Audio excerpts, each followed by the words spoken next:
प्रवीण कुमार डोभाल जी। हे गुरुदेव, आपके चरणों में कोटि कोटि नमन। महाराज जी, गुरु बिनु भव निधि तरह न कोई, जो विरंच शंकर सम होई। हे गुरुदेव, जिन व्यक्तियों को कभी वृंदावन आने व गुरु दीक्षा व सत्संग प्राप्त करने का सौभाग्य प्राप्त नहीं होता, तो महाराज जी उन व्यक्तियों को भगवान मोबाइल से सत्संग सुनो, भाव से गुरु मान लो, सत्संग में जो आज्ञा है वो पालन करो, भगवत प्राप्ति हो जाएगी। मानने से अला, जब माटी के द्रोणाचार्य बना करके, जबकि असंभव है। देखो, गुरुजी ने कहा राम राम बोलो, कृष्ण कृष्ण बोलो, हम जप रहे हैं, उनको गुरु मान लिया, कितना सहज है। लेकिन प्रत्यंचा चढ़ा करके धनुर्विद्या में प्रकांड हो जाना, बहुत प्रवीण हो जाना, ये तो असंभव बात है ना। मिट्टी की मूर्ति गुरु की बना के, क्योंकि उसके लिए हमको हर चेष्टा का ज्ञान प्रगट में चाहिए ना, वो केवल मिट्टी की मूर्ति। लेकिन गुरु महिमा अखंड मंडलाकारम व्याप्तम चराचरम, तो मिट्टी में भी गुरुदेव, तो मिट्टी की मूर्ति बनाकर जब गुरुदेव सिखाया नहीं और धनुर्विद्या में प्रवीण हो गए कि गुरुदेव को भी पता नहीं, तो आप मोबाइल से किसी भी संत को गुरु मानकर उनकी आज्ञा से अगर चले तो क्या आपको भगवत प्राप्ति नहीं हो जाएगी? क्यों? आप बोलिए, किसका प्रश्न है? तो हो जाएगी कि नहीं हो जाएगी? मेरा कहना है जैसे उनमें कभी ऐसा कभी वृंदावन ना आओ, कभी हमसे मत मिलो, लेकिन हम बोल रहे हैं राधा राधा जपो।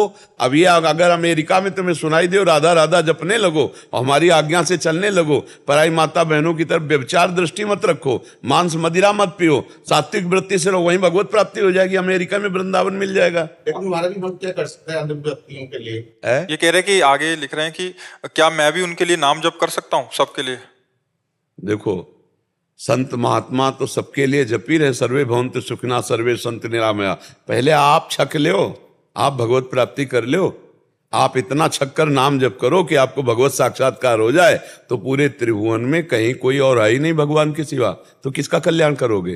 गीता में भगवान जी कह रहे, मत्ता परतरम नान्यत् किंचित् अस्ति धनंजय, मेरे सिवा और कोई है नहीं। तो भ्रम अपना मिटाना, दूसरों का ले। भगवत प्राप्ति अपने को करवा ली, दूसरों को ले। हमारा चश्मा जे ठीक हुआ तो जित देखूं तित श्याम मई है।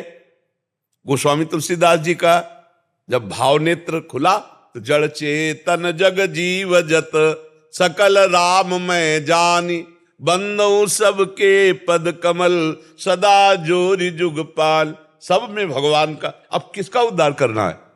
उद्धार अपना करना है। हमारी दृष्टि बदल जाए तो सृष्टि भगवान ही बने हुए है, दूसरा कोई नहीं है। और जब हम में भगवत प्राप्ति का रंग चढ़ेगा ना, तो आपके स्पर्श से, आपके दर्शन से, आपके संभाषण से, आपकी छोटी छोटी चेष्टाओं से लोगों का कल्याण शुरू हो जाएगा। करना नहीं पड़ता, अपने आप कल्याण होने लगता है। पहले हमको छक के भजन करना है, पहले हमको देहाभिमान मिटाना है, पहले हमको नानात्व बुद्धि हटानी है। सब में ईश्वर दिखाई दे, यहां तक हमें चलना है, आगे की बात फिर सोचना, पहले यहां तक पहुंचो। हर 3 महीने में बैटरी डिस्चार्ज हो जाती है, फिर आपके कारखाने में आके इसको चार्ज कर लेते हैं तो अच्छा लगता है। नहीं तो वहां पर पड़े रहेंगे, ठीक है, लेकिन यहाँ पर आपसे दर्शन नहीं। इनका प्रश्न था कि जो आ नहीं सकते, जो मान लो नहीं आ सकते हैं, तो उनके भी कल्याण, और जो आ जाए तो अब फेस टू फेस जो बात है, अब वो हाँ वो कैसे है, मोबाइल का गुलाब जामुन और दुकान से अंतर हो गया। आपको देखना जरूरी है। अब जो नहीं आ सकते तो फिर उपाय तो बताया जा सकता है ना, उनका कल्याण नहीं रुकना चाहिए, कल्याण हो जाएगा। संत वचन मानने से कल्याण हो जाएगा। आप मान लो तो वृंदावन वहीं पहुंच जाएगा, संत वहीं पहुंच जाएंगे। मान लो हम नहीं जाते तो कोई ना कोई संत तुमसे मिलेगा, तुम्हारा कल्याण करेगा। जब कोई जीव व्याकुल होता है अपने कल्याण के लिए, तो भगवान उसके अंतर में बैठे हुए हैं, वो ऐसे ही मिला देते हैं, या बुला देते हैं या भिजवा देते हैं, वहीं पहुंचा देते हैं। वो भगवान विधान बनाते हैं। पर जीव के अंदर कल्याण की इच्छा जागृत तभी होगी जब सत्संग होगा। अगर संत संग ना मिले तो कल्याण की इच्छा ही नहीं हो सकती। क्यों? आप विचार करो। बाबा जी, एक ऐसी चीज है, संत ज्यादातर वृंदावन में मिलते हैं, अपने वहां पर संत ढूंढने से नहीं मिल रहे अभी। बाबा जी, आपके कहने अनुसार हम गाय की रोटी बना के बाहर जाके देखते भी हैं कि कोई है या नहीं, कोई नहीं होता, सब सफाई। देखो, पहले सब संत सुखी विचरंतमयी, आप संत विचरण करे तो कह रहे बच्चा चोर, मार डालते दो दो तीन तीन संतों को। तो अब संतों को भी तो लगने लगा कि भाई अब जाएंगे हम रोटी मांगने, कहेंगे बच्चा चुराने आए तो मार डाला जाएगा। जो बच्चा चुराने वाले होंगे उनका अलग, तुम पकड़ ही नहीं पाओगे उनको, वो तो अलग उनका होता है। अच्छा मान लो हम कह रहे हैं अगर हमें शंका है कि बच्चा चुराने वाले हैं तो उनको कैद कर लो, कमरे में बंद कर लो, पुलिस को बुलाओ, जानकारी कर लो कहां से आए कैसे आए, और फिर कानून हमारा उनको दंड देगा। अब ऐसे घेर के मार लाठी मार डाला, वो कौन सा पायल घर नहीं।